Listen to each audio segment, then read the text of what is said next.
What's up mga kakanlibak? Magandang araw. Ngayong araw ay tara samahan niyo muna ako at mag-tiba tayo ng saba din ni Chubunjing. Pero bago ang lahat gusto ko muna i-shoutout ang kaklase ko si Emerson Hermosa at shoutout din ka pala kay Chujuben. Salamat po sa pagbenta ng saba. Dahil in fairness nga nitong araw na ito kaya kailangan na natin magtiba ng saba ng kay Chubunjing. Baka nagataka po kayo kung bakit ako ang nagatiba ng saba. Hindi yung may-ari. Yung may-ari po nga nito ay na mild stroke na kaya hindi po nga siya makakapagtiba nitong saba. Ay yung saba pa naman ay napakabigat pag tiniba kaya hindi niya matiba ng maayos yun kaya inapatiba na lamang sa amin. Hindi naman kasi tulad ng latorda nitong saba na pag tiniba mo ay mabilis lamang. Ito kasi saba ay malaki ang puno, hindi tulad ng latorda na maliit lang ang puno. Katapos nga ni mahababang lakaran na ito, nakarating na nga ako dito sa bahay ni Chubunjing at dito nagsimula na nga ako maghanap ng mga may tanda niya. Ito nga ni mga tanda niya ay may mga kawayan ng mga ganyan. Yan ang nagagay niya. Tingnan niya naman guys kung gaano kataas yung puno na yan at saka kung gaano kalaki yung katawan ng saba. At talaga pag nadaganan ka talaga niya sa likod ay ewan lang. Baka mabalikan ka talaga yan. Napuno nga ni pala guys yung may mga tanda ni Chubunjing na yung mga ganyan. Ito tiniba ko na nga dito yung isang puno na yan para matiba na natin lahat yung iba. Kasi medyo matagal-tagal din pagtiba nito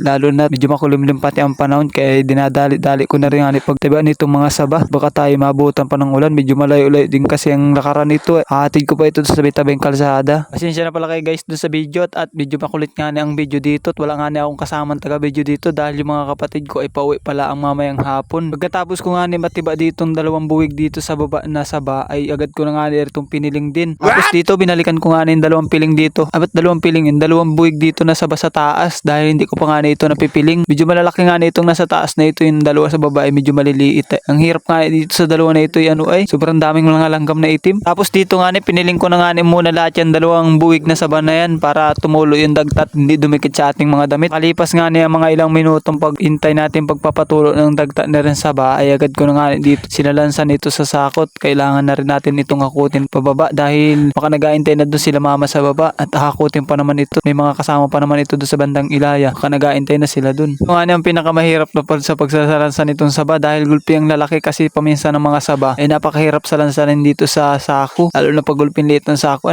Pahirapan ka talaga magsalansan yan saba na yan. Lalo na pag gulpin lalaki ng mga piling nila.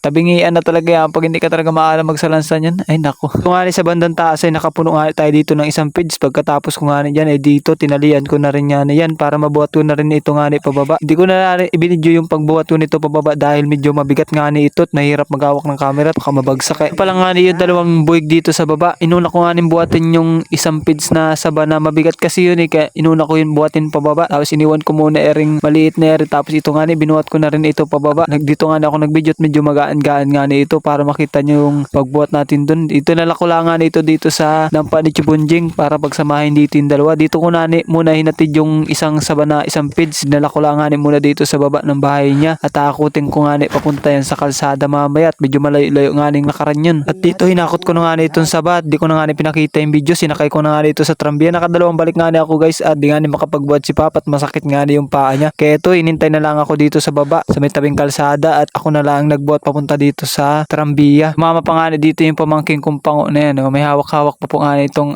ausip. Kahit tilaw yung ausip ay nakain